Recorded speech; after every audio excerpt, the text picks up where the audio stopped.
Hi, welcome to the Major League Lacrosse Science Department. Today we are going to analyze and demonstrate the physics behind lacrosse. In lacrosse, many principles of physics can be demonstrated, such as acceleration, centripetal force, velocity, and friction. Friction is the resistance that one surface or object encounters when moving over another. Velocity is defined as a vector measurement of the rate and direction of motion of an object. Acceleration is a vector quantity that is defined as the rate at which an object changes its velocity. An object is accelerating if it is changing its velocity. Centripetal force is the force that is necessary to keep an object moving in a curved path and that is directed inward toward the center of the rotation. In just one game, a shot can demonstrate principles of physics. A shooter cradles the ball right before he shoots to give the ball more momentum, which creates a higher velocity to propel the ball. When stopping, friction helps the player create kinetic energy from his body and help him move towards his hips, and drawing back, creating a torque, which allows energy to release into the stick, then into the ball, which gives it a higher speed. Acceleration is another of the four properties exhibited in lacrosse. A player's acceleration can affect two things: a check and a shot. When a defensive man's acceleration is higher than an attack man who has the ball, he performs a check to try and knock the attacker off his feet, or to knock the ball out of his stick. In lacrosse, players get a running start in order to increase their velocity. Newton's first law of motion says that an object in motion wants to stay in motion, and an object at rest wants to stay at rest. So in order for the ball's velocity to increase, the player gets a running start, which increases the force applied to the ball.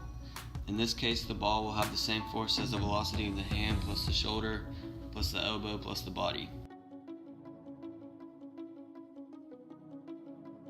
Centripetal force is what helps the attacker keep the ball in his stick. This action is called cradling. The player rotates his wrist in a twisting motion and the ball stabilizes itself between the walls on the side of the head. The move of the shoe is a ratio of the force of friction and the normal force. You can solve for the move of the shoe if you know the normal force and the coefficient of sliding friction. The cleats lacrosse players use have spikes at the bottom, which allows them to have better traction on dirt. These spikes at the bottom help the player with traction and stability. In lacrosse, there is a lot of quick movements and changes of direction. Cleats allow the player to anchor himself in the dirt so he doesn't slip during these changes. Attackman players usually use high tops like basketball players due to the fact that their ankles are at higher risk of injury. Inertia is a property of matter by which it continues in its existing state of rest or uniform motion in a straight line, unless the state is changed by an external force.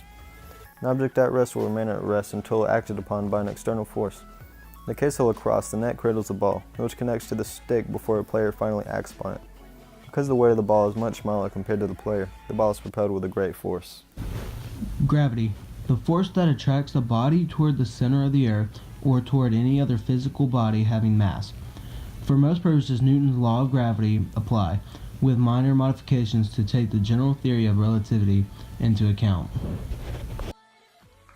A projectile is a body projected or impelled forward as through the air. As the ball in a lacrosse game is thrown into the air, it becomes a projectile.